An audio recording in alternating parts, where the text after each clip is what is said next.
Welcome to the Sensitive Biker podcast. And today I'm gonna talk a little about my mother. She died last year, 2014, in the middle of December. And I feel bad about it.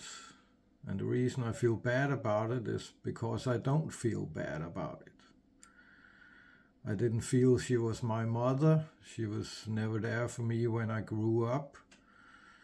And therefore, it was a little hard for me not feeling anything.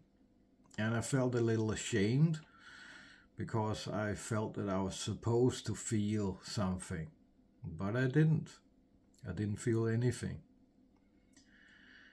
And why didn't I feel anything? Yeah, she was never there for me as a mother. And when we were children, I have three siblings, and when she was living with my father, I didn't feel any love for her or my father, for that matter.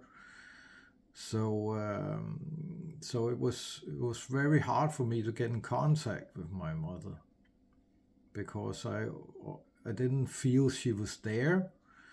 She was like a statue. She was there. She took care of me, but that was it. There was nothing emotional. She might have told me that she loved me when I was a child. I don't remember, and I certainly didn't feel it at any point in my upbringing at all. And when she got my little brother, when I was 3 years old, he got all the attention that I got before that point, and there wasn't really much to begin with. So because I was a little child, I was only 3, then I didn't really see anything go from me, that I lost her affection or anything. I was too small, I guess. But now I know, of course, that it's because that she had a tough life too, and she had to go through some stuff, and this is the way that she chose to protect herself, by keeping it all inside. And when my brother was born, they found out he had a hearing impair. He was hearing impaired, and they had to give him a lot of attention. He had to go to doctors and stuff like that. And since my mother didn't have much love and affection to give in the first place, because she probably never got it herself from her parents, then the small amount of love and affection she could give went to my brother, because he was the smallest one, and he needed it because of his handicap. So therefore, I never saw her as a mother. I never felt her affection for me. And when I was about 12 years old, she left my father. And at that point, I had a little sister as well, a year or 2 old, I don't remember.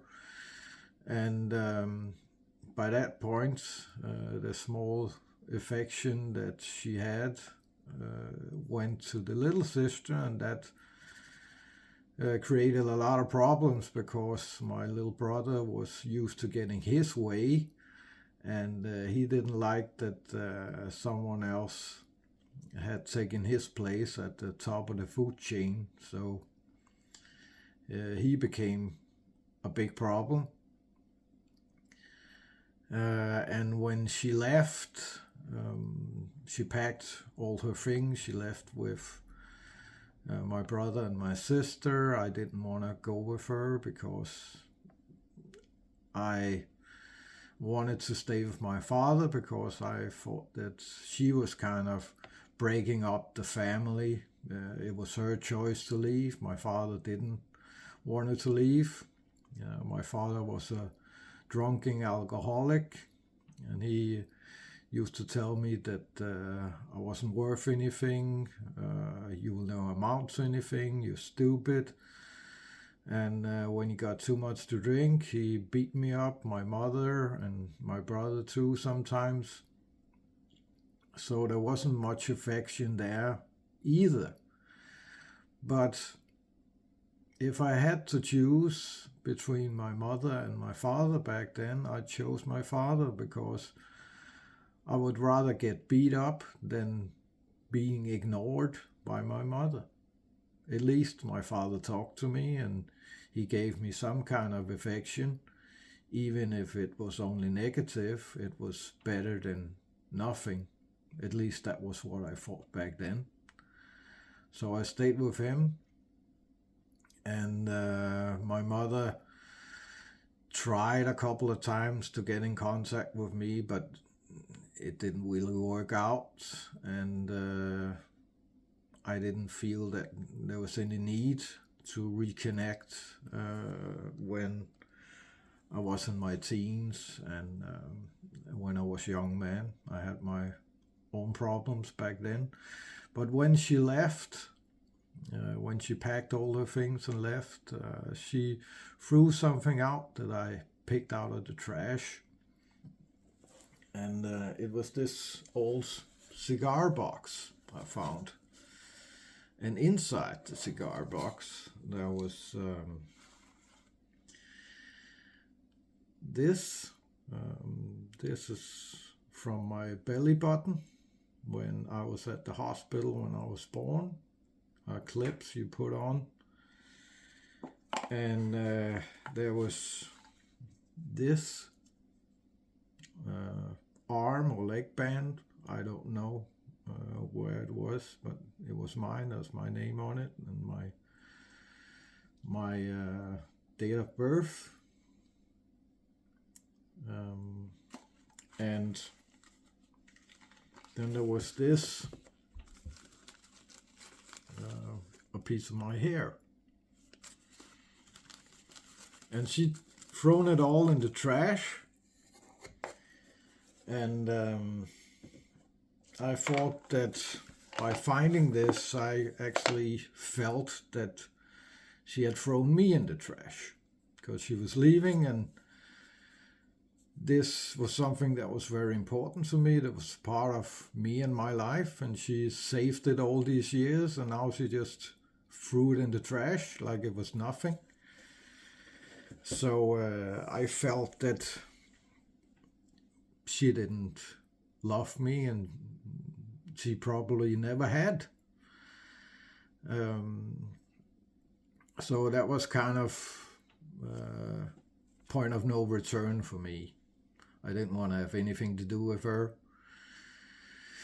But to cut it short and not tell all my life story today, when I got older and I was struggling with addiction and other things, I was also a Nazi for 16 years, but that's in another one of my podcasts.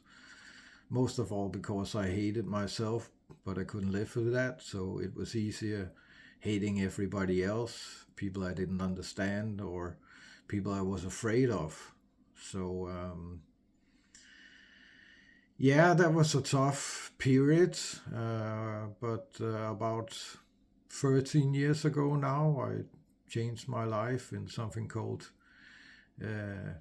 ACA, Adult Children of Alcoholics. I took the 12 steps in that 12-step program, and it changed my life.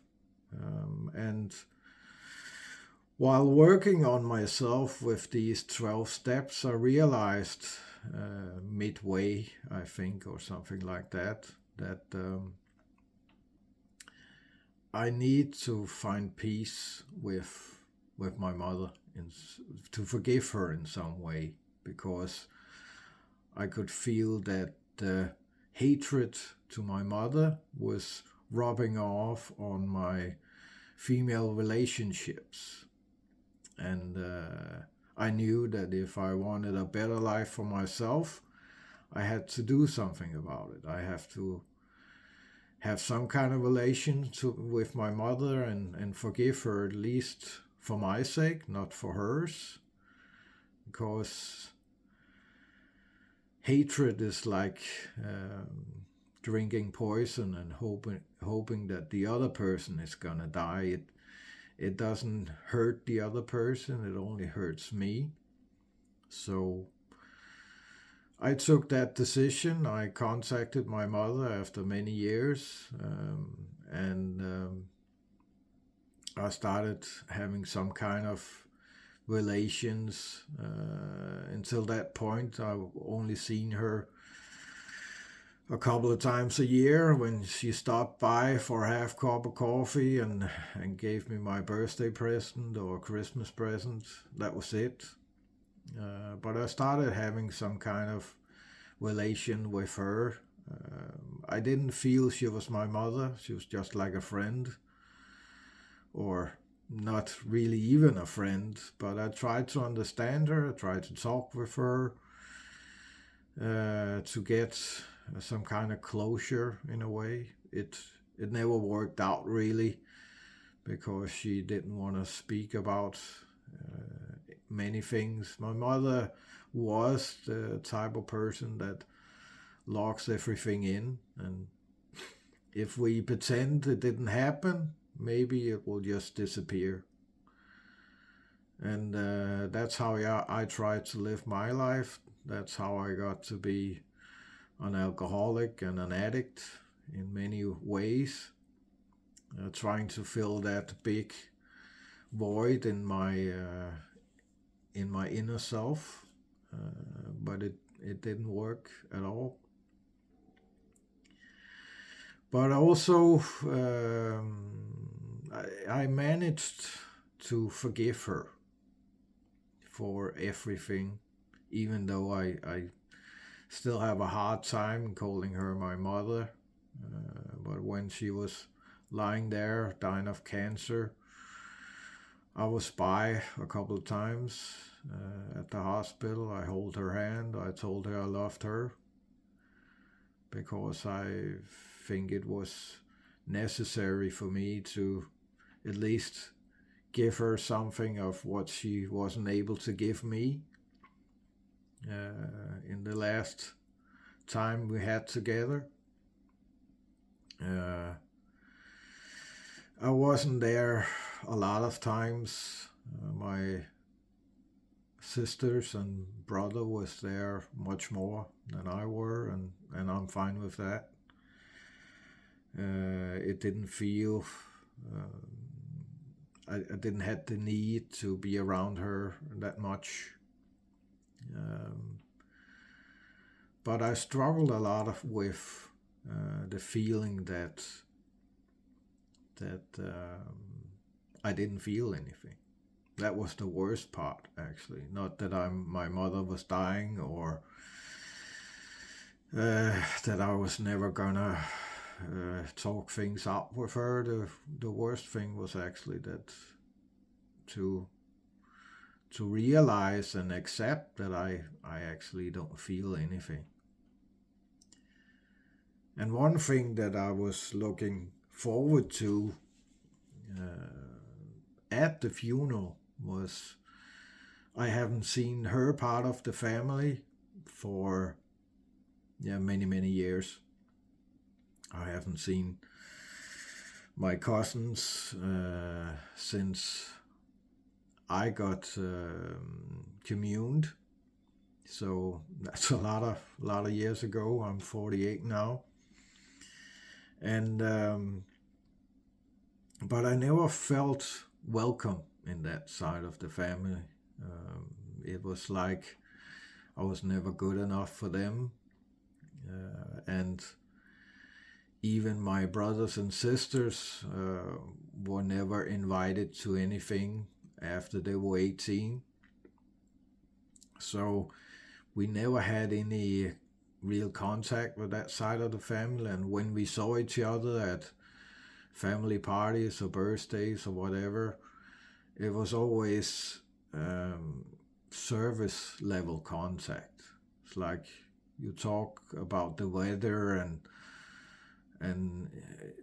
if is everything good with you, and when you try to answer and say something more than just everything is good, then they're running away to the next person because they actually don't want to hear how I am or anyone else are. They are just doing it because that's what people expect of them when they're at an event or a birthday like that. So it always felt fake to me. I didn't want to be a part of anything fake. I lived on a lie my whole life, trying to be something I was not. So I was actually looking forward to being at the funeral and seeing these family members for the last time, because I didn't feel I was a part of the family. And my mother was kind of the last person that always reminded me that there was this family I had that didn't want anything to do with me and didn't care about me, just like she did, or didn't do, or whatever. Of course, I know now that my mother cared, or I hope she cared deep down. She just wasn't able to show anything or do anything because she never got any love and affection from her family. So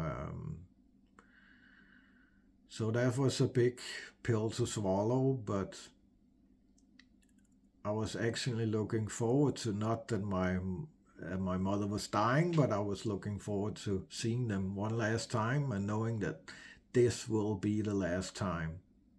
You're not going to be a part of my life anymore. Blood is not thicker than water, at least not in this family. And there's been a lot of abuse and a lot of stories about my family. I don't have to tell any one of them here because it's not relevant to the story I want to tell. But she hadn't had a good life,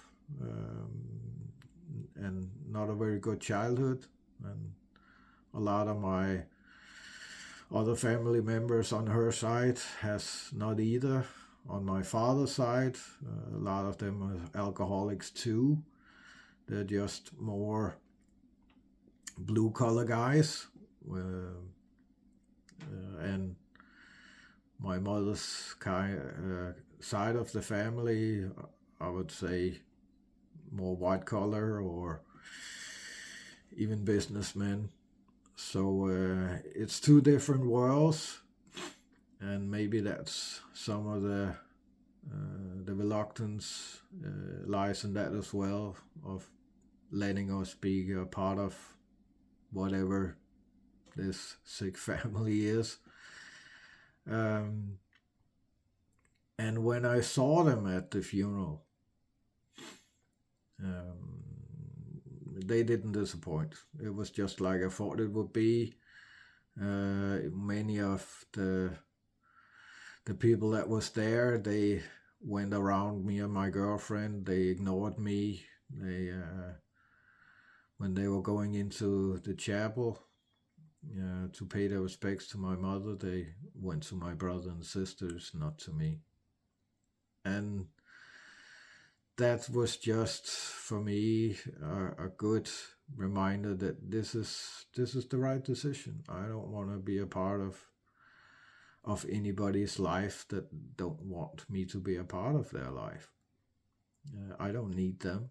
I have a good life now. I have my own family, my club, and that means more to me. I know that these people care about me. My blood relatives does not. But when I was going through my mother's things, my sister found this book. It's called The Child's Book, and this is mine. All of both my sisters and my brother, they have one as well, and this one is mine. It was at my mother's place, and you can just take a quick look. That was me as a baby, and there's some pictures, drawing of my feet, how much I weigh and how big I was, something like that. More pictures, and then a little bit of text, some couple of blank pages, a lot of them actually, and then there's some pictures of me as a baby, some more pictures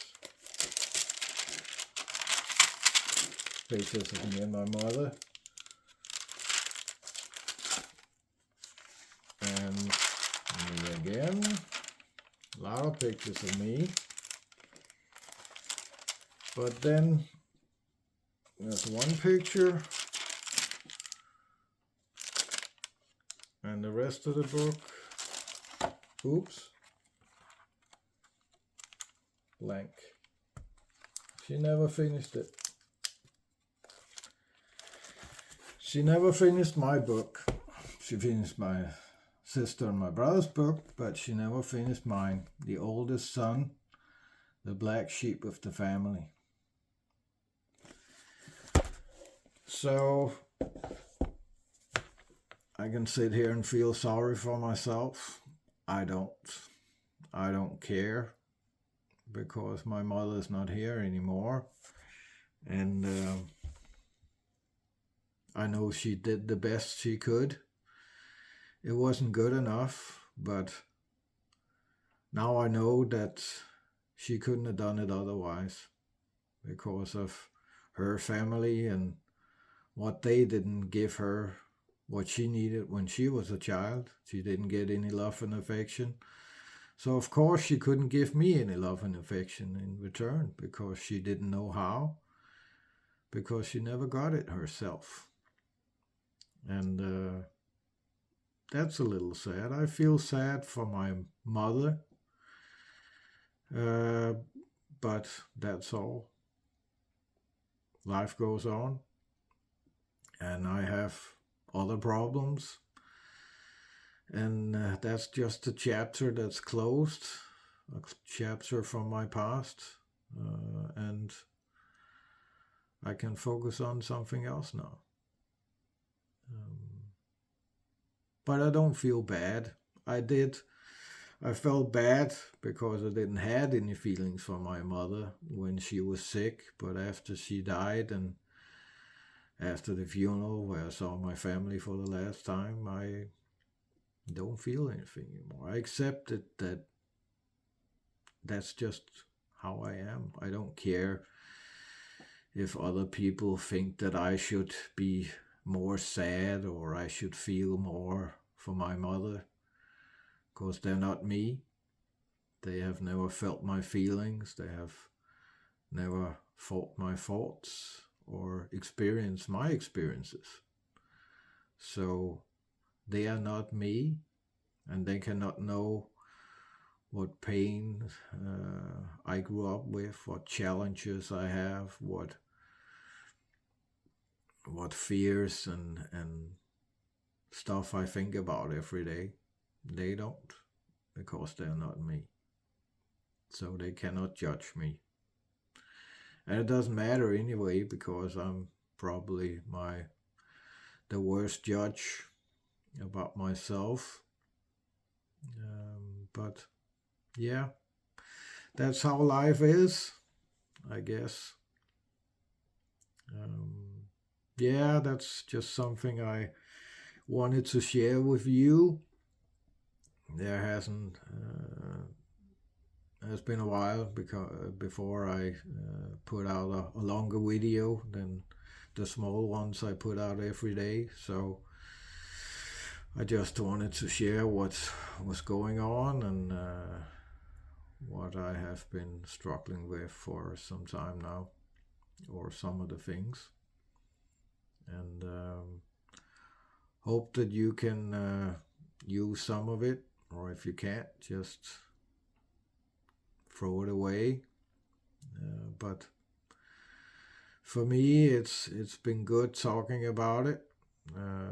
It's necessary for me to get things out of my head. Otherwise, it'll just stay in there and it will grow out of proportions.